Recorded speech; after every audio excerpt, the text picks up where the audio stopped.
Last Friday, the president was in Nevada, and he said, the question is, number one, this is the president speaking, the question is, number one, are we on the right track? And then he went on to say that the answer to that is yes. Well, this to me sounds like a president who is out of touch.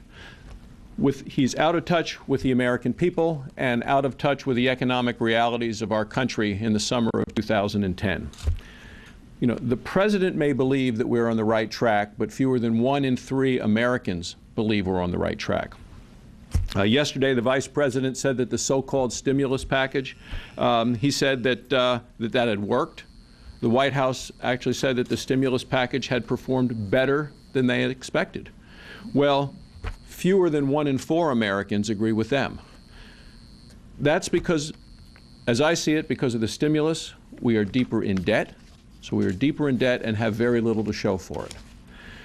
With unemployment near 10%, the American people are concerned about jobs, the economy, unemployment in this country, the debt, and the incredible amount of spending that has happened, with very little to show for it.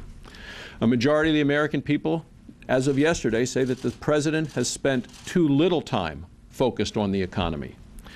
The administration and the Democrats appear to me to be so focused on a liberal agenda of taxation and overregulation that they're really taking their eye off of the ball of the American economy. This is a government that spends too much, borrows too much, and is growing too large. Unfortunately, what they are doing is completely neglecting what the American people want. The policies of this administration, to me, are actually hurting the economy. And the new health care law is one. I've been very involved in the health care debate. To me, it is bad business for small businesses. The health care bill is not what we needed. And Tom Coburn and I have put out a report called Bad Medicine with the 100th day of the health care law. Small businesses are the engines that drive this economy. And you look at what the incentives are in the health care law. For small businesses, the incentives, if you want to get some of the tax incentives, are you should actually fire people, and of the people that continue to have their job, you should cut their wages. That's the way to get the tax benefits that were promised in the mailing of the 4 million postcards that went out for people across the country. And I've written an op-ed editorial about that.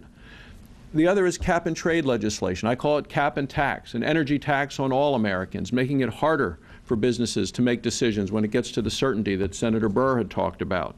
In the Rocky Mountain West, we've seen a cancellation of oil and gas leases by this administration. What's happening in the Gulf now with the 6-month moratorium on exploration, and you see the oil rigs picking up and moving overseas, making us more dependent on foreign energy, and will drive up the cost of energy in this country. Well, it's the small business owners that are the people in this country that hire folks. 70% of job growth in the country comes from small businesses. There is so much uncertainty out there that they're unwilling to take the step forward to go and try to borrow money and to do additional business acquisitions or hiring or expansion.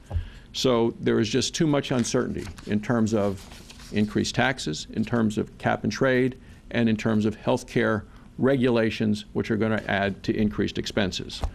So, Mr. President, when you ask the question, as you did in Nevada, are we on the right track? The American people and a group of senators here today are telling you, no, we are not.